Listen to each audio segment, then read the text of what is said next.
बड़ी खबर, बड़ी जानकारी आपको बता दें। इस वक्त का बड़ा अपडेट, हरियाणा कांग्रेस ने चुनावी तैयारियां तेज कर दी हैं। इस वक्त का बड़ा अपडेट, सभी विधानसभाओं में रैली की तैयारियों में जुट गई है कांग्रेस। सभी 90 विधानसभा सीटों पर रैलियां करने की घोषणा की है और रैलियों को लेकर जल्द ही स्केड्यूल भी जारी हो सकता है। तो सभी 10 लोकसभा सीटों पर भी रैलियां करती हुई नजर आएगी कांग्रेस। तो चुनावी मोड में हरियाणा कांग्रेस पूरी तरह से नजर आ रही है और सभी विधानसभाओं में रैली की तैयारियां हो रही हैं। आपको बता दें कि 10 लोकसभा सीटों पर भी होगी और 90 विधानसभा सीटों पर भी तैयारियों में जुटी हुई है हरियाणा कांग्रेस। और हमारे वरिष्ठ संवाददाता पवन सिवर हमारे साथ जुड़ चुके हैं इसी खबर पर अधिक जानकारी के लिए। पवन सिवर, तो जिस तरह से कांग्रेस ने अब तैयारियां करना शुरू कर दिया है और बीजेपी ऑलरेडी ही ताबड़तोड़ रैलियां कर रही है, बड़े नेताओं का इनका दौरा चल रहा है, ऐसे में क्या कुछ होने वाला है कांग्रेस का विनिंग प्लान?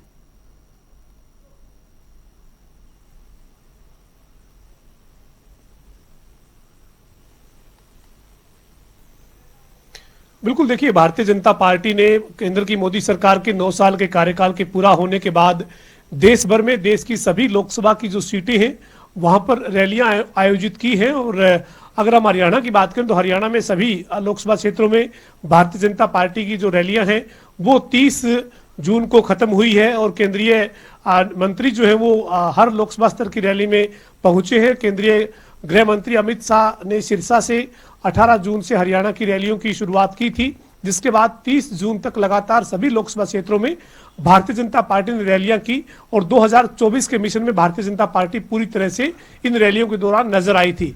इसके बाद अब हरियाणा कांग्रेस ने भी अपनी चुनावी जो रणनीति है उसके ऊपर काम करना शुरू कर दिया है।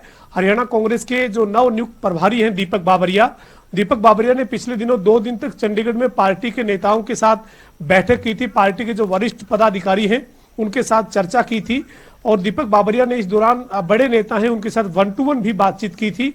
और क्या रोडमैप हो, किस रणनीति के तहत कांग्रेस हरियाणा में आगे। पवन, सुनेंगे आपको, लेकिन इसी बीच हमारे साथ जुड़ चुके हैं कांग्रेस प्रवक्ता केवल ढींगरा। केवल ढींगरा जी, बहुत बहुत स्वागत है आपका जनता टीवी पर। जी नमस्कार। बिल्कुल, तो पवन जी, जिस तरह से कांग्रेस ने यह बड़ा ऐलान किया है कि पूरी तरह से तैयारियों में जुटी हुई है, बीजेपी भी लगातार ताबड़तोड़ रैलियां कर रही है, उनके केंद्रीय मंत्री लगातार दौरे पे दौरा कर रहे हैं, ऐसे में क्या लगता है आपको कि आपकी कांग्रेस की क्या कुछ विनिंग प्लान, क्या कुछ तैयारी? बिल्कुल, हमारा जो है जनसंवाद प्रोग्राम चल रहा है, हाथ से हाथ जोड़ो प्रोग्राम चल रहा है, वो न केवल अभी से चल रहा है, हर डिस्ट्रिक्ट में लगातार चल रहा है और विपक्ष आपके समक्ष भी प्रोग्राम चल रहा है। तो इसी तरह से हम लोगों के साथ जनसंवाद कर रहे हैं, विपक्ष आपके समक्ष कर रहे हैं, हाथ से हाथ जोड़ो कर रहे हैं और सभी जगह पे, हर गांव में, हर घर में, हर जगह तक हमारा जो है एक संकल्प पहुंच रहा है, जिस संकल्प के तहत हम लोगों को ये बताने का काम भी कर रहे हैं कि जिस तरह से भाजपा की 9 साल की सरकार ने हर वर्ग को पीटा है और किस तरह से पीटा है, कोई वर्ग नहीं छोड़ा, चाहे वो कर्मचारी हो, चाहे वो व्यापारी हो, चाहे वो किसान हो, चाहे वो किसी भी क्लास का कर्मचारी हो, सभी को पीटने का काम जो है इस सरकार ने किया है। अलग अलग वर्ग को आपने देखा होगा, आपने चलाया भी होगा कि पंचकुला के बॉर्डर के ऊपर, दिल्ली के बॉर्डर के ऊपर और अलग अलग इलाकों के अंदर सब लोग धरनों पर बैठे हैं और उनके ऊपर लाठियां बाजी जा रही है। ये सारी चीज जो है हरियाणा की जनता को पता लग रही है और इसका जाना तय हो रखा है और कांग्रेस की सरकार बनेगी, इसलिए हम अपना सारा कार्यक्रम कर रहे हैं। ठीक है, केवल ढींगरा जी सुनेंगे और इस बीच हमारे साथ बीजेपी से सत्यव्रत शास्त्री जी भी जुड़ चुके हैं, उनका भी बहुत बहुत स्वागत है।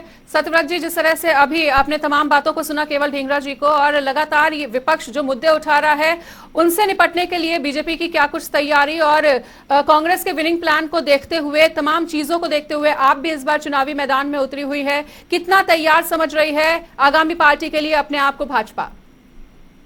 देखिए, ये तो हमारे पीछे चल करने वाले, हम जो कार्यक्रम करते हैं, जैसा करते हैं, उसकी नकल करने वाले लोग हैं। नकल कभी असल नहीं होता और वैसे भी कांग्रेस की एक्सपायरी डेट नजदीक है, उसका अब कोई वजूद है नहीं।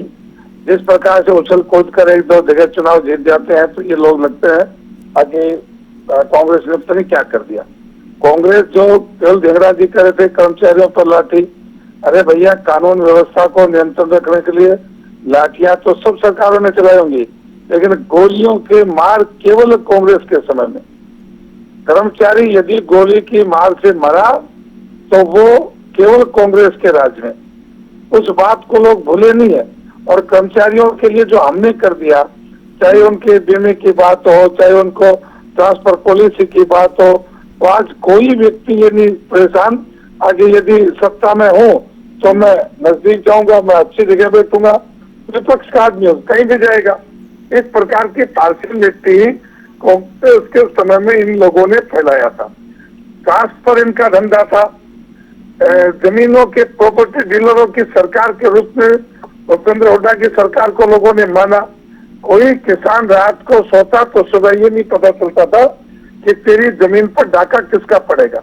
यानी एक नहीं, सारी सरकार के मंत्री जो है वो प्रॉपर्टी डीलिंग का काम लोगों की जमीनों को नोटिस दे दे के उनसे खरीदते और प्राइवेट कंपनियों को बेच देते थे। ये बातें जो है वो लोग जिनके साथ बीती थी वो अभी है केवल ढींगरा जी, वो गए नहीं है। इसलिए उनके सामने रह के कम से कम कांग्रेस पार्टी ये न समझे कि हम हरियाणा में दोबारा से आएंगे। ढींगरा जी ये तो बड़ी बात कह दी सत्यव्रत जी ने। उनका कहना है कि हम जो भी करते हैं कांग्रेस उसकी नकल करती है और नकल के लिए भी अकल होनी चाहिए और नकल से ही सफल होना ये बहुत ज्यादा ठीक नहीं है। ये ऐसा कुछ आरोप लगाते हुए और बयान देते हुए नजर आ रहे हैं। आपकी क्या कुछ राय, किस तरह से देख रहे हैं उनके इस बयान को?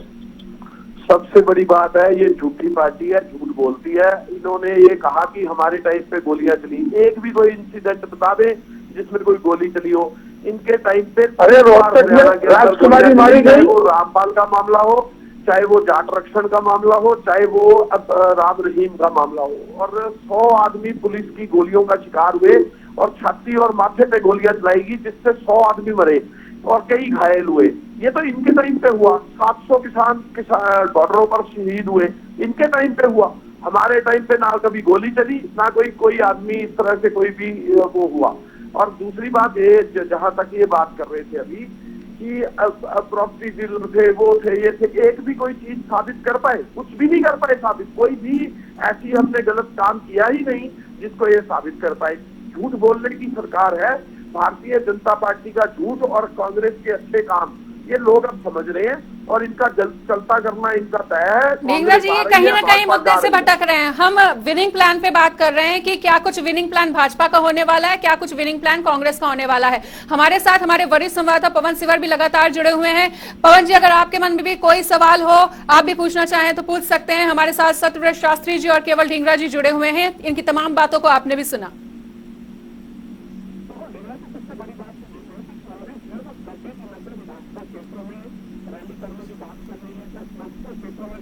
बिल्कुल ढींगरा जी, सबसे बड़ी बात तो यही है कि कांग्रेस जो है वो 90 की 90 विधानसभा क्षेत्रों में रैली करने की बात कर रही है। 10 लोकसभा क्षेत्रों में भी कार्यक्रम किए जाने की बात हो रही है। मेरा सबसे पहले सवाल यही है ढींगरा साहब, आप ये बताइए, आपका संगठन है नहीं, आपके पास जिला अध्यक्ष है नहीं, आपके पास हल्का में यानी विधानसभा स्तर पर पदाधिकारी है नहीं, किसके पास जाएंगे? कैसे ये रैलियां आप करने वाले हैं? संगठन का क्या होगा? हरियाणा कांग्रेस का जो 9 साल से संगठन नहीं है उसके बिना कैसे उतरेंगे आप मैदान में? देखिए पवन जी, हमारे जो पीसीसी मेंबर हैं डेलीगेट वो 195 बन चुके हैं। उन्हीं में से पदाधिकारी सिर्फ बनते हैं। डीसीसी हमारे डेलीगेट बन चुके हैं, उनमें से डीसीसी प्रेसिडेंट बनते हैं। और ब्लॉक के हमारे डेलीगेट बन चुके हैं, ब्लॉक प्रेसिडेंट उसमें से लगने हैं। तो टीम तो हमारे पास है ना। वही टीम जो हमारे मेंबर बने हैं वही टीम के प्रेसिडेंट भी बनेंगे, उन्हीं में से ही बनेंगे। तो हमारे पास टीम है। उन डेलीगेट्स के ऊपर तो ऐतराज है, किरण चौधरी ऐतराज जता चुकी है, कुमारी शैलजा ऐतराज जता चुकी है। उन डेलीगेट्स के नियुक्तियों पर तो सीधे तौर पर ऐतराज है। नहीं, कहीं इतराज नहीं है। आपको लगता होगा वो कह रहे हैं कि ये सही तरह से डेलीगेट नहीं बनाए गए हैं, अपने चहेतों को बना दिया गया, इस तरीके के आरोप है सीधा मीडिया में। नहीं, कोई आरोप नहीं है। आरोप कुछ ऐसे आदमी लगा रहे हैं जिनका मुझे नहीं लगता। आपके पार्टी के नेताओं को पूछिए सर, उनको समझाइए, मुझे क्यों लगेगा? कुमारी शैलजा से पूछिए, किरण चौधरी से पूछिए। मैं बताता हूँ आपको, हमारे जो डेलीगेट हैं वो सभी के सभी इलेक्टेड हैं और उसके अंदर जो आरोप लगाने वाले हैं उनके भी आदमी हो सकते हैं। तो इलेक्टेड डेलीगेटों को ना तो कोई चेंज कर सकता है, ना उनको कोई इधर उधर कर सकता है। वो सारी लिस्टें हाईकमान के पास जा चुकी हैं, उनमें से ही बनते हैं।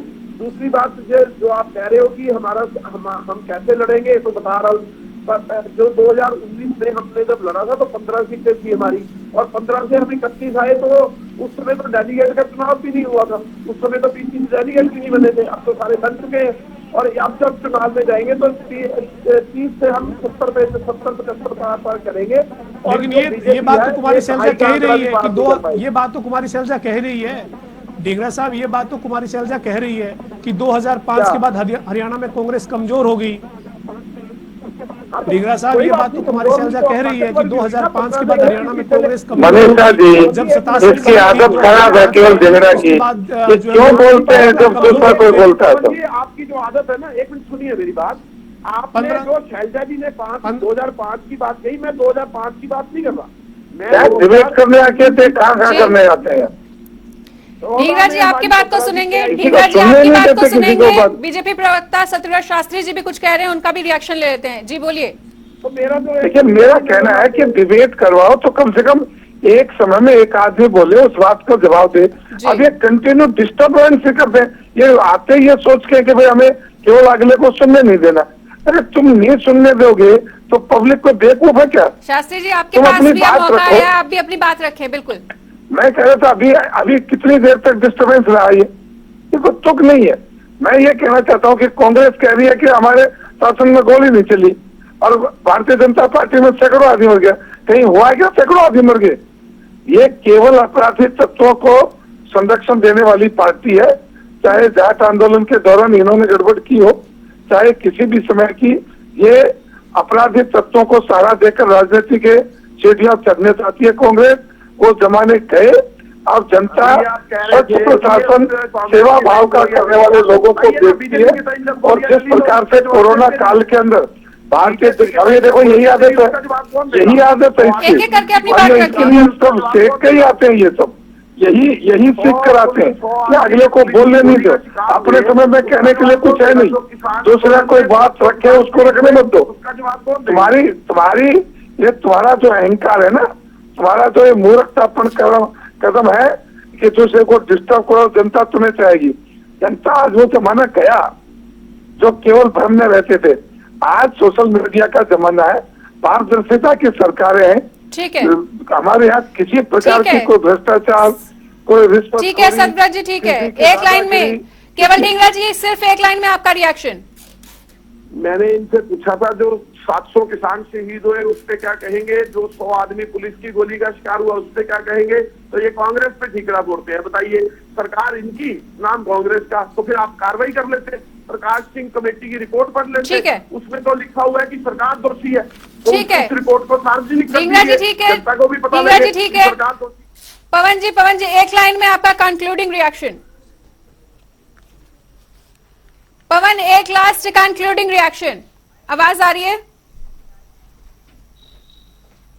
बिल्कुल, देखिए भारतीय जनता पार्टी पहले से मिशन 2024 की, बिल्कुल देखिए जी बिल्कुल, भारतीय जनता पार्टी हरियाणा में मिशन 2024 की तैयारियों में जुटी हुई है। लगातार भारतीय जनता पार्टी के जो कार्यकर्ता हैं वो ग्राउंड पे नजर आ रहे हैं। कांग्रेस अब मिशन 2024 को लेकर तमाम विधानसभा क्षेत्रों में रैलियों की तैयारी कर रही है।